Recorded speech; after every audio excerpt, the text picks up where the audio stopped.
আপনি কি জানেন একদিন একটা বাসের মধ্যে দুইজন লোক গল্প করছিল। প্রথম ব্যক্তিটি বলল, আপনি কোথায় থাকেন? দ্বিতীয় ব্যক্তি উত্তরে বলল, আমি তো ঢাকায় থাকি। তখন প্রথম ব্যক্তি বলল, আরে আমিও তো ঢাকায় থাকি। দ্বিতীয় ব্যক্তি বলল, আপনি ঢাকার কোথায় থাকেন?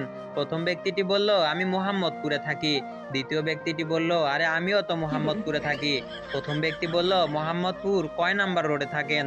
দ্বিতীয় ব্যক্তি বলল, মোহাম্মদপুর 3 নম্বর রোডে থাকি। প্রথম ব্যক্তি বলল, আরে আমিও তো 3 নম্বর রোডে থাকি। দ্বিতীয় ব্যক্তি বলল, 3 নম্বর রোডের কয় নম্বর বিল্ডিং এ থাকেন? প্রথম ব্যক্তিটি বলল, 3 নম্বর রোডের 12 নম্বর বিল্ডিং এ থাকি। দ্বিতীয় ব্যক্তি বলল, আরে আমিও তো 12 নম্বর বিল্ডিং এ থাকি। প্রথম ব্যক্তি বলল, 12 নম্বর বিল্ডিং এর কয় তলায় থাকেন? দ্বিতীয় ব্যক্তি বলল, 5 তলায় থাকি। প্রথম ব্যক্তি বলল, আরে আমিও তো 5 তলায় থাকি।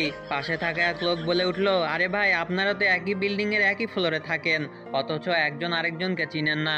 সেই লোকটির জবাবে সেই দুই লোকটি বলল, ভাই, আপনার সমস্যা কি? জ্যামের মধ্যে সময় কাটানোর জন্য আমরা বাপ ছেলে একটু আলাপ করছি আর কি। পাগল ছাড়া দুনিয়া